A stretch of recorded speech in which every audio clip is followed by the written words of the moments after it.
જય મહાદેવ, જય શ્રી કૃષ્ણ, જય બળિયાદેવ। આજે હું તમને દર્શન કરાવવા માટે આવી ગઈ છું લાંભા બળિયાદેવ મંદિર, લાંભા અમદાવાદ। તો ચલો હું તમને દર્શન કરાવી રહી છું બળિયાદેવના। અહીંયા ચૈત્ર માસમાં ઘણા બધા લોકો અહીંયા ઠંડુ જમવા માટે આવતા હોય છે અને અહીંયા બળિયાદેવના દર્શન કરવા માટે ઘણા બધા ભક્તો આવતા હોય છે। તો ચલો મારી સાથે મિત્રો દર્શન કરવા માટે બળિયાદેવના। અહીંયા બળિયાદેવને ખાંડના લાડુની પ્રસાદી ધરાવવામાં આવે છે, જે તમને અહીંયાથી મળી રહે છે। અહીંયા ખૂબ જ મોટી સંખ્યામાં લોકો દર્શન કરવા માટે આવતા હોય છે, તે તમે જોઈ રહ્યા છો બળિયાદેવ મંદિર લાંભા। અને આ છે બળિયાદેવનું મંદિર। જય બળિયાદેવ। સૌના બાળકોની રક્ષા કરજો।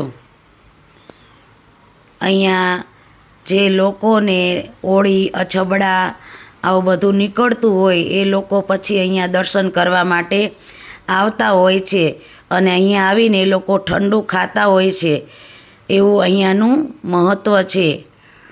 અને અહીંયા ખાંડના લાડવાની પ્રસાદી ધરાવવામાં આવે છે બળિયાદેવને। જય બળિયાદેવ, જય બળિયાદેવ। આ ખૂબ જ મોટી વિશાળ જગ્યાની અંદર આવેલું આ છે લાંભા મંદિર બળિયાદેવનું।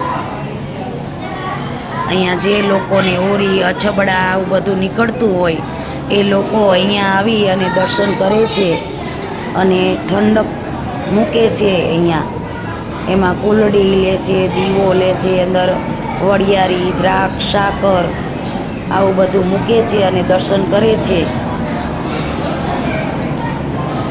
અને બળિયાદેવને ધરાવે છે।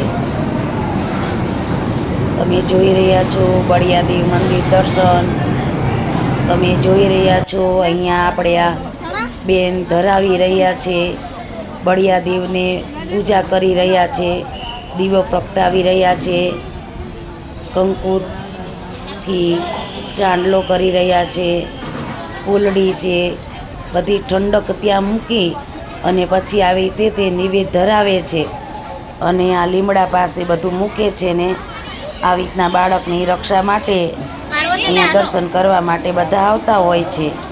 આ છે લાંભા મહાદેવજી। જય મહાદેવ।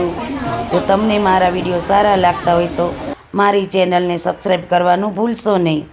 જય મહાદેવ, જય બળિયાદેવ, જય બળિયાદેવ।